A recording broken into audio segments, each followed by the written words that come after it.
semuanya, jumpa lagi dengan saya Ibu Nesti Surya Astuti Zebua dari SMA Negeri 1 Alasa dengan materi fisika tentang elastisitas. Semoga semuanya dalam keadaan sehat dan masih tetap semangat ya. Adapun tujuan pembelajaran kita kali ini yaitu pertama, mengidentifikasi sifat-sifat elastisitas bahan di dalam kehidupan kita sehari-hari. Yang kedua, memahami pengaruh gaya terhadap perubahan panjang pegas.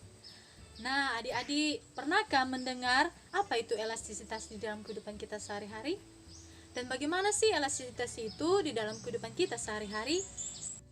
Nah, sebenarnya elastisitas itu banyak kita temui konsepnya dalam kehidupan kita sehari-hari loh. Untuk lebih jelasnya, mari kita simak video berikut ini.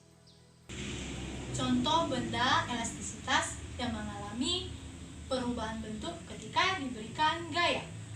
Ketika gayanya dihilangkan, maka akan kembali ke bentuk semula.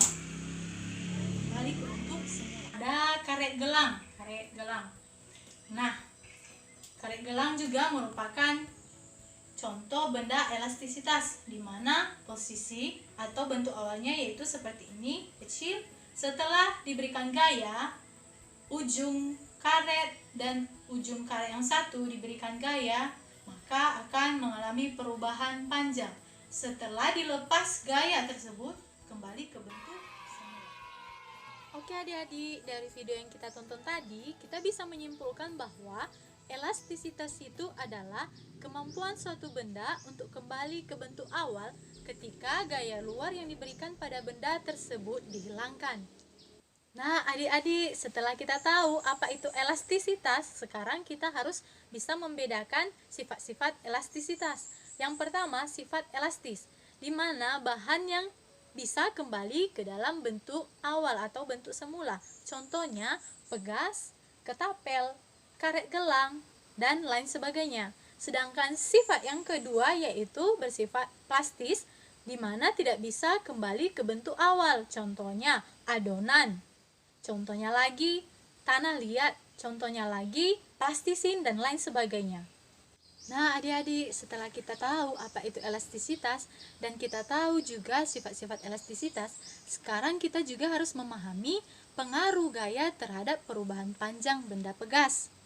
Oke, selanjutnya, mari perhatikan gambar di samping.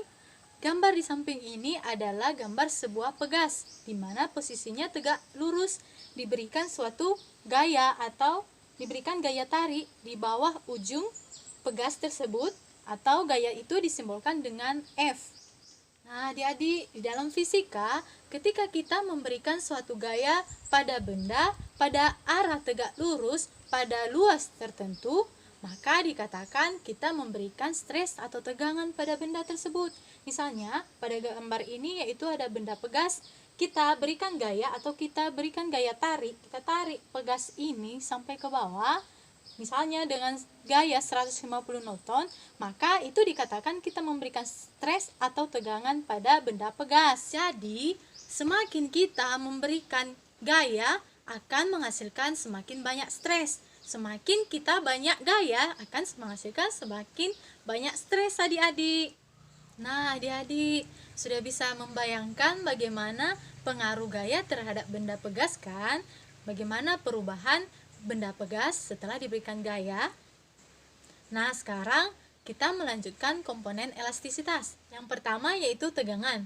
Tegangan adalah perbandingan antara gaya yang diberikan dengan luas penampang, atau bisa dirumuskan dengan sigma kecil sama dengan F per A, di mana sigma adalah tegangan, F adalah gaya, dan A adalah luas penampang. Nah, yang kedua yaitu regangan. Regangan adalah perbandingan antara panjang dan perubahan panjang pegas. Bisa didefinisikan yaitu E kecil sama dengan delta L per L, di mana E kecil yaitu regangan, delta L yaitu perubahan panjang, dan L adalah panjang awal. Oke, yang ketiga modulus yang atau modulus elastisitas. Modulus elastisitas yaitu perbandingan antara tegangan dan regangan. Dapat didefinisikan yaitu E besar sama dengan sigma per E kecil, di mana E besar itu adalah modulus, sigma kecil itu adalah tegangan, dan E kecil adalah regangan. Perhatikan, modulus yang tadi, E sama dengan sigma kecil per E kecil. E sama dengan sigma tadi, yaitu F per A, per E kecil yaitu delta L per L. Maka didapat modulus elastisitas atau modulus Youngnya sama dengan F dikali L per A dikali delta L. Oke adik-adik, sekarang kita masuk pada contohnya, yaitu silakan perhatikan gambar di samping. Ada sebuah benda pegas dengan luas penampangnya yaitu 100 meter kuadrat dan diberikan suatu gaya sebesar 150 Newton. Yang ditanya, berapakah tegangan yang dialami benda pegas tersebut? Maka penyelesaiannya seperti berikut. Sigma kecil sama dengan F per A. Diketahui tadi F yaitu 150 Newton dan A yaitu 100 meter kuadrat. Maka sigma kecil sama dengan 150 Newton per 100 meter kuadrat. Maka didapat sigma kecil yaitu 1,5 Newton per meter kuadrat. Baik adik-adik, bagaimana? Sudah mulai paham kan materi elastisitas bahan di dalam kehidupan kita sehari-hari? Tentunya menyenangkan kan adik-adik? Nah, demikianlah pembelajaran kita kali ini. Semoga adik-adik tetap semangat belajar dan sampai jumpa.